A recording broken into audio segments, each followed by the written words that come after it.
നമസ്കാരം. Raf talk ഫുട്ബോളിലേക്ക് അവർക്കും സ്വാഗതം. വേൾഡ് കപ്പ് അടുത്ത് വരികയാണല്ലോ. ഫുട്ബോൾ ലോകം പതിയെ വേൾഡ് കപ്പിൻ്റെ ആവേശത്തിലേക്ക് മാറിക്കൊണ്ടിരിക്കുകയാണ്. ഓരോ ടീമിലും ഏതൊക്കെ താരങ്ങൾ ഉണ്ടാകും, ആർക്കൊക്കെ സ്ഥാനം നഷ്ടമാകും, ഇതൊക്കെ ചർച്ചയാണ്. ബ്രസീലിലാണ് വലിയ ചർച്ച. നെയ്മർക്ക് അവസരം ഉണ്ടാവില്ലയോ? റൊമാരിയോ ഇതുവരെ പറഞ്ഞുകൊണ്ടിരുന്നത് നമ്മൾ പലപ്പോഴായിട്ട് കേട്ടതാണ്. നെയ്മറെ കൊണ്ടുപോയേ പറ്റൂ, കൊണ്ടുപോകണം, നെയ്മർ ഉണ്ടെങ്കിൽ ടീം അങ്ങനെയാണ്, ഇല്ലെങ്കിൽ അത് വലിയ തിരിച്ചടിയാണെന്നൊക്കെ അതേ റൊമാരിയോ ഇപ്പോൾ ലെക്കിപ്പിന് കൊടുത്തിട്ടുള്ള ഇൻ്റർവ്യൂവിൽ ചില കാര്യങ്ങൾ പറയുന്നുണ്ട്. അദ്ദേഹം പറയുന്നു, ഒരു താരത്തെ മാത്രം ഡിപ്പെൻഡ് ചെയ്ത് ഇന്നത്തെ കാലത്ത് വേൾഡ് കപ്പ് കളിക്കാൻ പോകാൻ പറ്റില്ല. പ്രത്യേകിച്ച് ഇടയ്ക്കിടയ്ക്ക് പരിക്ക് പറ്റുന്ന താരം കൂടിയാണെങ്കിൽ റിസ്ക്കിയാണ്. ആരാ പറഞ്ഞ? റൊമാരിയോ ആണ് ഈ പറയുന്നത്.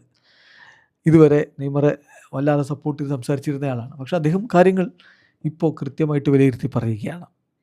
അദ്ദേഹത്തിൻ്റെ വാക്കുകളിലേക്ക് പോവുകയാണ്. അദ്ദേഹം പറയുന്നു, ഒരു പ്ലെയറെ മാത്രം ഡിപ്പെൻഡ് ചെയ്ത് പോകാൻ പറ്റില്ല. എസ്പെഷ്യലി അയാൾക്ക് ഫ്രീക്വൻ്റ് ആയിട്ട് പരിക്ക് പറ്റുന്ന താരം കൂടിയാണെങ്കിൽ വളരെ റിസ്ക്കി ആയിരിക്കും. റൈറ്റ് നൗ നമുക്ക് ഒരുപാട് നല്ല പ്ലേയേഴ്സ് ഉണ്ടല്ലോ. റാഫീഞ്ഞ ഉണ്ട്, വിനീഷ്യസ് ഉണ്ട്, അതുപോലെ തന്നെ മറ്റ് യുവതാരങ്ങൾ ജാവോ പെഡ്രോ ഉണ്ട്, എസ്റ്റവായോ ഉണ്ട്. അപ്പോൾ ബ്രസീലിന് ചാമ്പ്യന്മാരാകാൻ പറ്റും, thanks to its history, its experience. Neymar തിരികെ എത്തുകയാണെങ്കിൽ, പരിക്കിൽ നിന്ന് മുക്തനായിട്ട് ഷേപ്പ് ആവുകയാണെങ്കിൽ നെയ്മറേയും കൊണ്ടുപോകണം.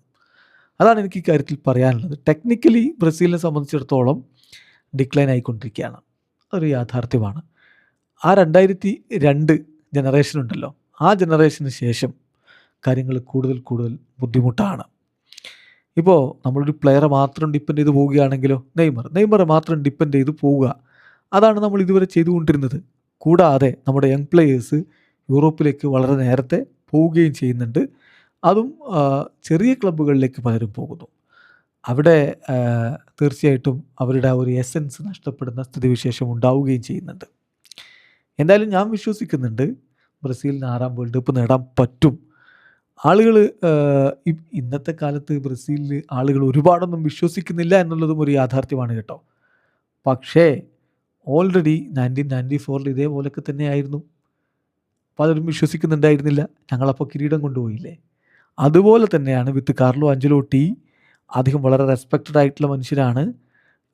ഞാൻ എന്തായാലും ഈ ടീമിൽ കോൺഫിഡൻസ് തിരികെ പിടിച്ചിട്ടുണ്ട്. നമുക്ക് ഇത്തവണ ഒരുമിച്ച് നിൽക്കാം.